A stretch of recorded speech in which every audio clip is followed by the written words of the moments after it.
He was the kind of king who made people invent democracy, just to keep him away from their families.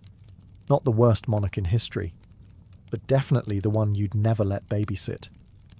Charles VI of France, also known as Charles the Mad, ruled from 1380 to 1422. And yes, that nickname was earned, not given lightly at a drunken banquet.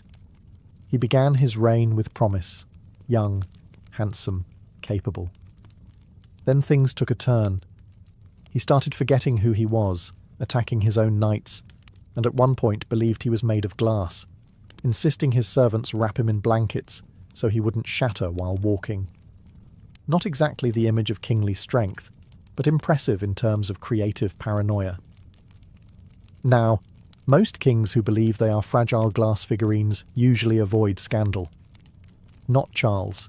He somehow managed to juggle a royal mistress, a paranoid delusion, and civil war all at once. A multitasker. His long-suffering wife, Isabeau of Bavaria, tried to manage the court, while Charles did things like run screaming from mirrors and refused to bathe for fear the water might dissolve him.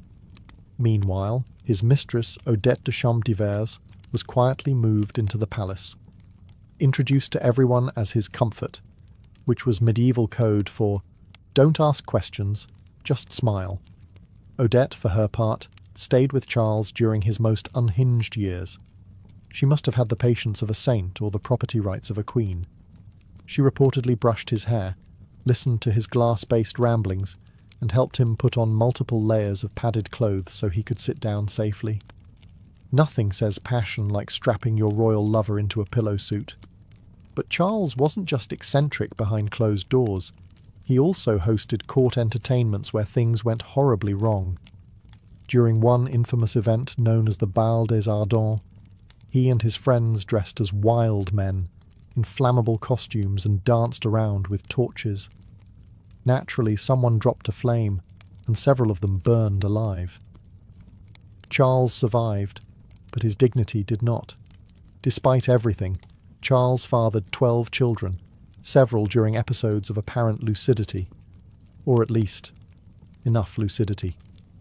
Royal chronicles don't clarify whether he remembered their names, but one can assume that naming a child not made of glass was discouraged. Charles VI ruled France into ruin, but more impressively, he managed to make mental illness, royal scandal, and medieval pyrotechnics all part of the same tragicomic package. And somehow, they still let him wear a crown.